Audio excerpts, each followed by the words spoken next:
5 लाख खर्च होते एका 5 लाख एकराला. एका एका एकराला 5 लाख आता साफसूफ करायला नाही, साफसूफ करायला परत दहा लाख. जमीन लेवलला नाही, मी साफसूफ करायला म्हणतोय. त्याच्यानंतर मग त्याची माती टाकायची आणि ती कसण्यायोग्य करायची. याला खूप मेहनत लागणार, पैसे लागणार आणि त्याच्यानंतर तो शेतकरी पुन्हा एकदा पीक काढायला लागेल.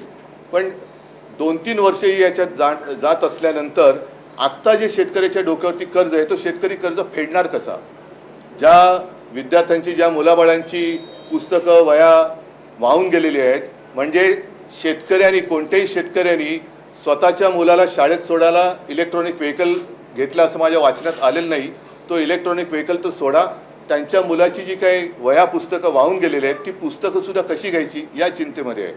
आणि मग रोज कुठे ना कुठेतरी आत्महत्यांच्या बातम्या येत आहेत. मी जेव्हा फिरत होतो तेव्हा एका घरात गेलो आणि ते खरंच तिथलं वातावरण बघून मन सुन्न झालं.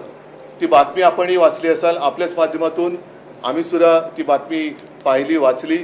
31 वर्षाच्या एका पोराने आत्महत्या केली. 31 वर्षाचं पोर आणि त्याला जेमतेम 15-20 दिवसाचं बाळ. एक मोठी ती आपण ज्याला म्हणतो ना जॉईंट फॅमिली, तशी ती सगळी असं एक ते मोठं कुटुंब होतं.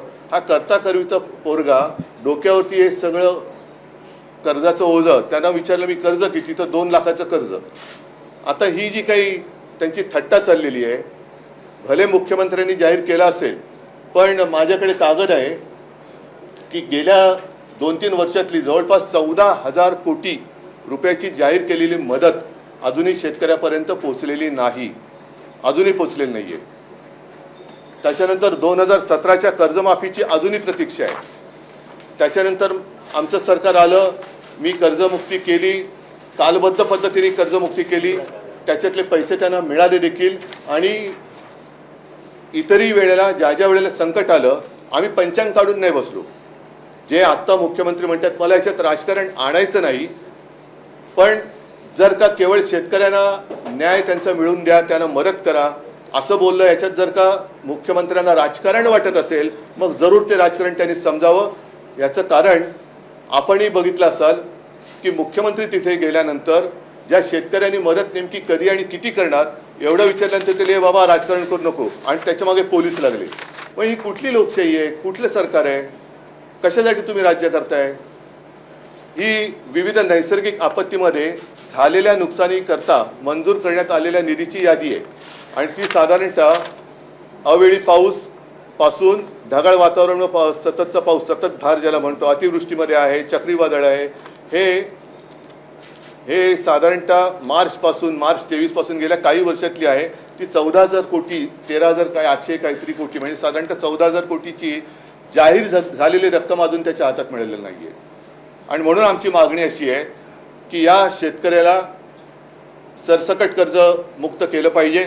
आणि त्याचबरोबरीने ज्याप्रमाणे पंजाबमध्ये मी ऐकलं की तिथे हेक्टरी 50,000 रुपये हे शेतकऱ्याला त्यांनी कालबद्ध कार्यक्रम ठरवून जाहीर केलेले आहेत, याला म्हणतात सरकार.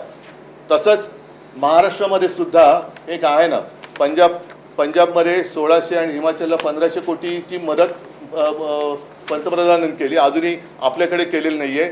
पण पंजाबच्या मुख्यमंत्र्यांनी जसं हेक्टरी 50,000 रुपये जाहीर केलेले आहेत तसंच महाराष्ट्रातल्या सुद्धा सरकारने, डबल इंजिन आहे ना, आणखीन त्याला एक डबडं लागलेलं आहे. म्हणजे डबल इंजिन आणि किती त्याला डबे लागले त्याची कल्पना नाही आहे. परत वरचं एक मोठं आहे धूर सोडणारं इंजिन, त्यांची मदत घ्या. कालच मुख्यमंत्री पंतप्रधानांना भेटले आणि महाराष्ट्राच्या परिस्थितीबद्दल चर्चा केली. आता चर्चा म्हणजे नेमकं काय केलं दिसतंय समोर, त्याची चर्चा काय करताय? आणि मग दयावान पंतप्रधानांनी सांगितलं की तुम्ही तुमचा प्रस्ताव पाठवा. कसला प्रस्ताव? समोर दिसतंय तुमच्या. आज केवळ महाराष्ट्रामध्ये निवडणुका नाही आहेत म्हणून पंतप्रधान इथे येत नाही आहेत का?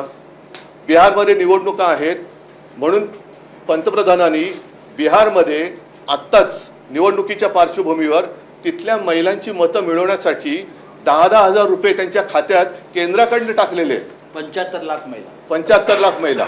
म्हणजे तुमची मतचोरी पकडली गेल्यानंतर तुम्ही काय बिहार खरेदी करायला निघालात? बिहार तुम्हाला काय खरेदी विक्रीची गोष्ट वाटली? आता isakal.com आहे देशातील नंबर 1 ची मराठी न्यूज वेबसाईट. प्रत्येक अपडेटसाठी isakal.com ला नक्की भेट द्या.